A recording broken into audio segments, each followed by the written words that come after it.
एक लाट आली, त्याची चप्पल वाहून गेली. त्यानं किनाऱ्यावरच्या वाळूवर लिहिलं, समुद्र चोर आहे. काही मच्छीमार समुद्रात गेले, त्यांना मोठ्या प्रमाणात मासे सापडले. त्यांनी लिहिलं, समुद्र अन्नदाता आहे. एका म्हाताऱ्या आजीचा मुलगा समुद्रात बुडून मृत्युमुखी पडला. त्या आजीनं लिहिलं, समुद्र खुनी आहे. एक म्हातारा माणूस समुद्राच्या किनाऱ्यावरून चालत असताना त्याला शिंपले दिसले. शिंपल्यात मोती होते. मोत्यांनी त्याचं आयुष्य बदललं.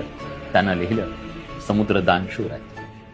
एवढ्यात एक मोठी लाट आली, सगळं काही मिटून गेली. याचा अर्थ काय? याचा अर्थ आहे, कोण काय म्हणतं याच्याशी समुद्राला काही देणं घेणं नसतं.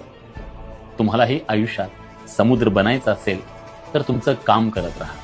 लोक काय म्हणतात याकडे कधीच लक्ष देऊ नका. लोकांचं काय, जोवर स्वार्थ आहे तोवर ते आपलं म्हणतात. स्वार्थ साध्य झाला की बदनामी करतात.